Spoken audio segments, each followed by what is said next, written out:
Welcome back, everyone, to the Digital Product Mama podcast. I'm your host, Lindsay Bowden, and we have a special guest today who has actually been on the podcast before, Stacy Aguilar, who is just a genius when it comes to web design and branding and all the things dealing with graphic design. She's done tons of stuff for my business, so I'm so excited to have Stacy back. Welcome back, Stacy.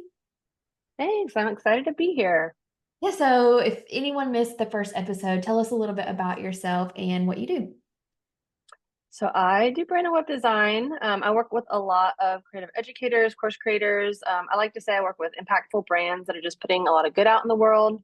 So that can look like coaches or like I said, course creators, or just businesses who are partnering with their communities and doing some really great things. So yeah, I used to be a teacher. I actually taught, I used to work in advertising before I taught, shifted into teaching and taught graphic design at an all girls public school. And then after I had my second kiddo, shifted out of the classroom and started doing just taking on clients, doing freelance work. And during COVID time, kind of back ended into the whole world of teacherpreneurs and that space of course creation and things like that. So I've just been able to work with a really amazing group of people over the past few years and love putting out good design to basically support all the work that y'all are doing. Love that. And like every brand, every website you do is just incredible. Love it. Thank you. So we talked about branding the last time you were on the show and kind of like, starting your own brand and colors and fonts and all that. But we really wanted to dive into web design in this episode because Stacy actually just redesigned my website after I kind of went through a shift in my brand, which we'll talk about. But let's just kind of start at the basics of web design. What is the importance of setting up a good website and how can a website enhance a potential customer's experience? So there's kind of two areas that I really think when I think about why a website's important for your business. One is that visually it's your brand's first impression. You want it to be, professional. You want it to look on brand, right? You're wanting to tell a story. So visually, your website is your digital storefront. It does a lot of the heavy lifting when people are first interacting with your brand. I mean, they might see you on Instagram first, but if they're going to follow through with next steps, they're going to go to your website, and you really want to make a good first impression. So there's just that visual side of things that's really important. But then also there's the strategy behind the actual experience through the site. And you want people to know right away what you're doing.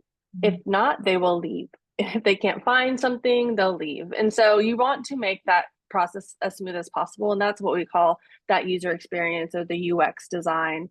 You really want to make any things frictionless is what I like to say. So, making sure your hierarchy of the page makes sense. Like when they land on it, anything above the scroll, like that really needs to state up front what you do and who you are and all that. And there's just all these little tips and tricks to try to get people to not bounce. Basically, they want to understand who you are. That's why they're there. You want to make it easy for them to make that purchase or follow through with next steps. Yeah, that is so important. And I've been to a lot of websites where immediately I am so confused and I don't know what to do. And you're right, like I just leave because people are so Mm-hmm. busy and we are bombarded with so much information that if you are making your customer think too hard, they're just going to give up. You want to make it Yeah. really clear. This is what I do. This is how I can help. This is what you need to do next. So it's so Yeah. important. And I feel like this may be like kind of, I should have asked this first. When should a business create a website and should they try to DIY it or should they try to, hire out first? What's your opinion on that? Yeah. I mean, so I've seen workarounds for not having your website up at the front, depending on what you're doing. But I mean, personally, I think you should have a website even from the beginning. I think if you're having a business, you should secure your social media handles, your URL to all be the same. Yeah. I was talking with someone once, and their website domain was different than what their Instagram handle was. And even though I knew them, I've talked to them, I still couldn't, I kept forgetting what their Instagram handle was and I couldn't find them. And those are the small things that you just don't want to happen, right? So establish your website up front. There's certainly great templates out there that you can use. I do find templates to be tricky if even if you don't have a design eye or it's complicated and it's frustrating. I mean, templates can still be challenging just because it's hard to translate design to a template. I mean, it's very, very good to use a template if you need to start DIYing at the beginning, but it's also really great to bring in some design support if that's just something you're like, I can't do this. So it kind of depends on where you want to put your energy and time, but I do think having a website up front is super helpful. For sure. And I feel like even, we have a lot of teacher authors, teacherpreneurs on here that have a teachers pay teacher store. And so maybe, they are in that stage. And if that's you, then maybe like a website isn't where you need to invest your money in right now. But if you plan to expand to other digital products like we talk about on this podcast, Mm, maybe you want to do a course or a membership or sell your resources on your own website, then you need to make sure that that website is, user friendly, it's clear, you have like clear branding, all of that. So yeah, I think in for TPT specifically, or for you selling on like an Etsy or things like that, a third party, I think where you would want to have a website is when you're ready to put in the time and energy to have content marketing, have a blog or a podcast or email marketing, like a dedicated channel or space for you to communicate. If you're trying to use a bunch of different platforms to do that, it's going to get confusing. So I think, yeah, if you're just starting off selling on TPT, you probably don't need to push people to a site necessarily, but if you're going to have an email sequence and you're trying to start doing some other simple products like you're saying, or blog series, stuff like that, that's when you'd probably want to start thinking about a site. yeah, that would be like the perfect next step for sure. Mm-hmm. Okay, so now we kind of know like who needs to invest in a website and kind of why websites are important. So what are some mistakes that you are seeing that people are making on their website that maybe confuse customers or just in general, site speed, things like that? Yeah. Yeah. I mean, so there's some of the obvious ones is just being like overcomplicated or inconsistent in design. Um, like, I don't know, having inconsistent colors across the page or even just the formatting of pages being kind of wonky. Sometimes I feel like either people just don't, I think a lot of times if people are DIYing it, they kind of take it page by page and aren't seeing the full picture. And so that can create inconsistency across the page, across the website. But also just not thinking about the overall experience. Like, they're on this page. Well, then if you go to the next page, you don't want that header to be totally off and wonky or that hero image to be totally like, you're just trying to create some consistency throughout. So I think inconsistent design, but then also like the placement of things. There's just some general rules like you don't necessarily need home in the navigation. You can just click on home in your logo, and that usually takes you where you need to go. Mm. If you don't have contact in your header, usually it's in your footer. Like there's certain things like think about what your client's gonna look for and make sure it's easy to find, right? If you have a login function, make sure they know where to go sign in. So simple things like that. Um, but also just make it easy to move around. Think about your navigation. What I like to say is, write down that like think about your end user and what their goal is when they're coming to your site. Write down, just jot down that path that they might take, and then you go into your site and kind of pretend you're them and just kind of click around and see how long it takes you to get to what you're trying to do.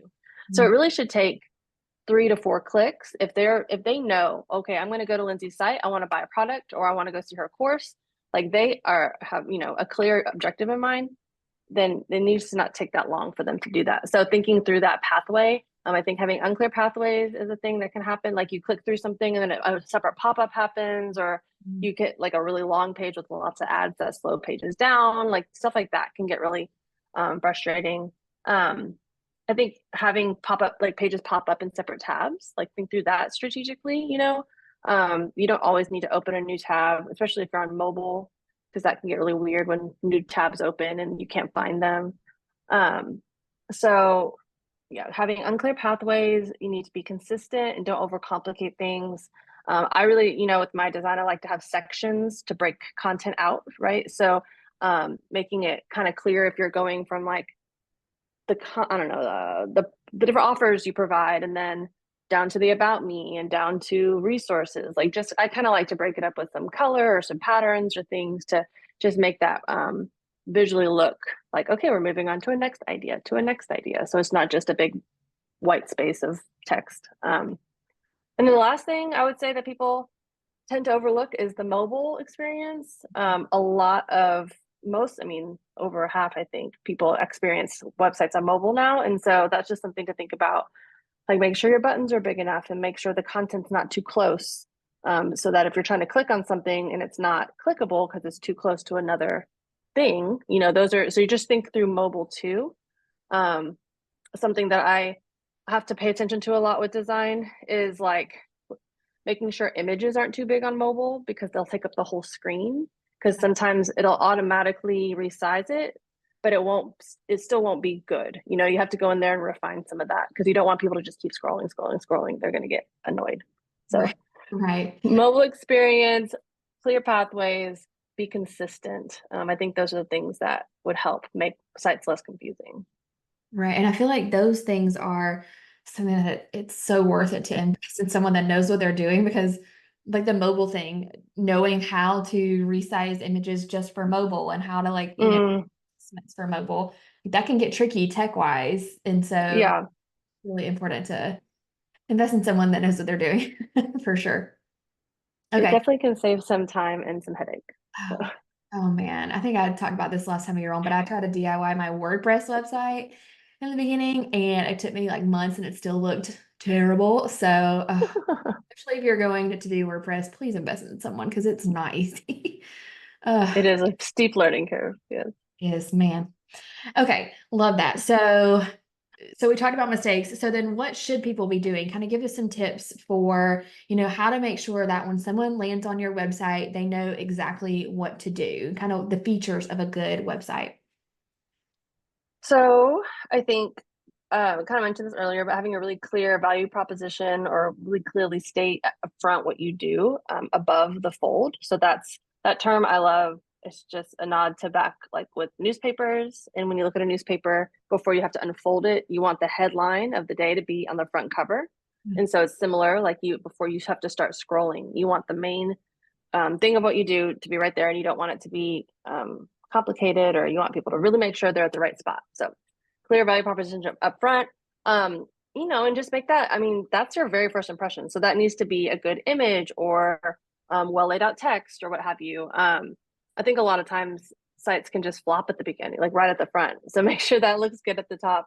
I would say invest the most energy in the homepage in general, at least, and then also your everything, but your homepage should be a good Yeah. starting point. And then make sure your navigation makes sense. I think looking at it needs to be easy to understand, clear labels. I know sometimes people might have like, I don't know, just name things different things to be clever, but I think sometimes just programs or courses like that gets the job done. That's what people want to know.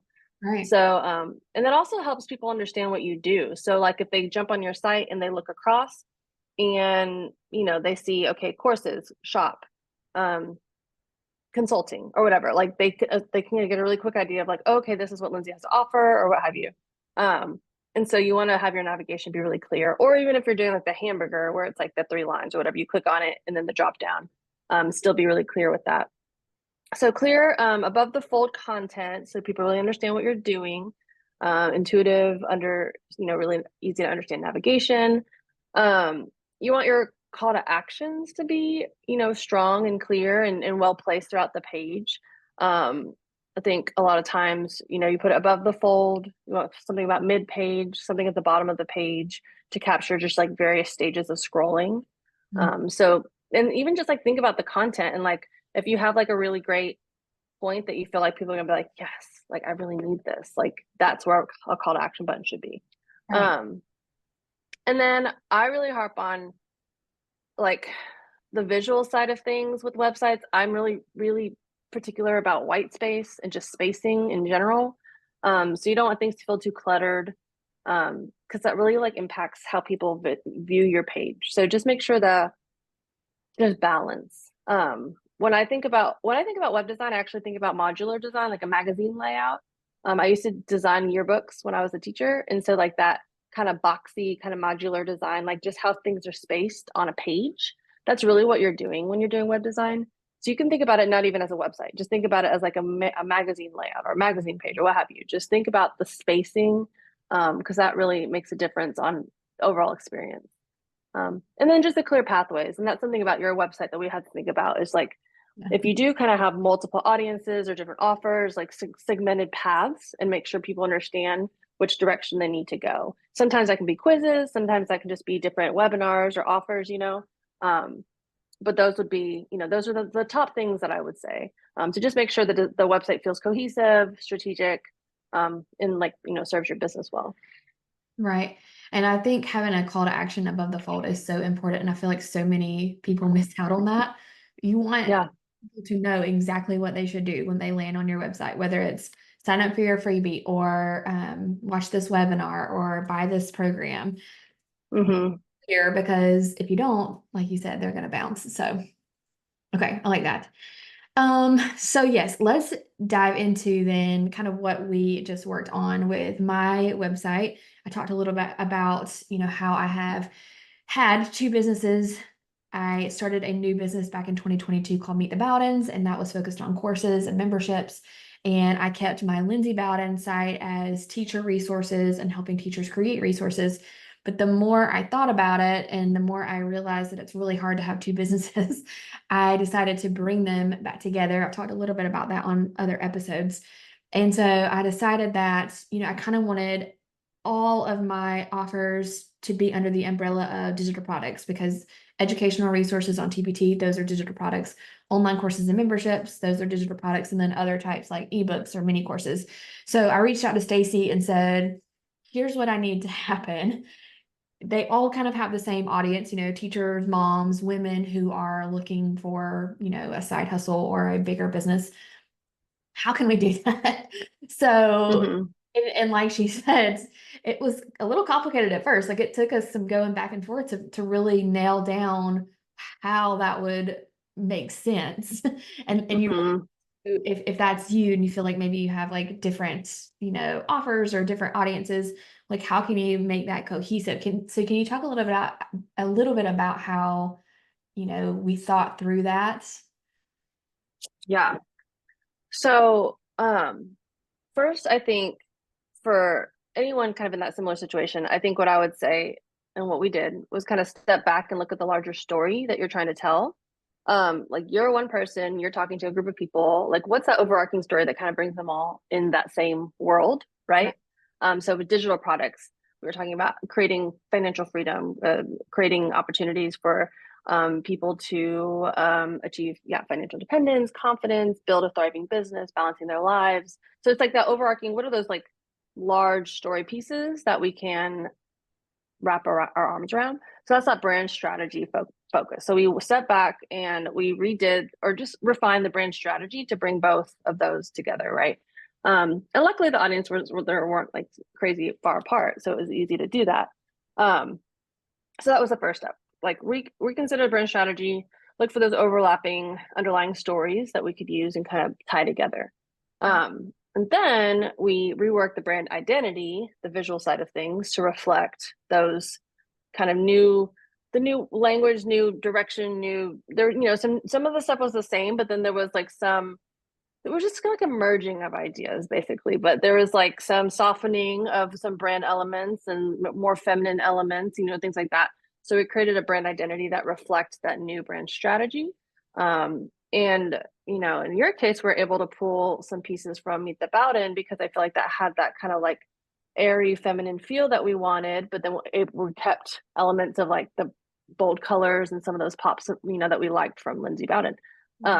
So strategy, design, and then with the website, we really focused. So that's where we kind of chatted a bit with the user journey and understanding who's coming to your site, and like what they're looking for. So at first, when we were talking through like the wireframe piece, we were like, okay, who's coming to your site? We have teachers, we have, moms looking for side hustles, passive income. Like, how are we going to segment them, right? We don't necessarily want to be like teachers go here, moms go here, because moms are teachers, teachers are moms, like it's like there's overlap there. Mhm. And so it's like, well, why don't we focus on their end goal? Like, what are they coming to look for? And so that's when we were like, okay, well, how about, because they might want to choose all the paths, really, right? Like there's there's maybe opportunities for all, all these different things. So create teacher resources, go here. If you want to create an online course or membership, go here. Create digital products, go here. So we focus on the end goal, they can bounce back around to either of them. It's not just like unlock one half a site if you're here, or unlock one half a site if you're here. But then, you're great at creating funnels on the back end and things like that. So doing this it requires you to then go in and, you already had your webinars created for these different programs. So we're pushing them to the webinars. And Right. then they sign up for that email funnel, and then they'll start getting all that content. And so, yeah, we created those segmented paths based on their end goals, and then made sure the copy, reflected that and spoke to both audiences. And then, yeah, we set up all the stuff on the back end. That was great. So, Yeah, and it's going to be ready very soon. So I cannot wait to see it all. And I have seen it, but we're like making the final little yeah. finishing touches, and I can't wait. So that'll be exciting.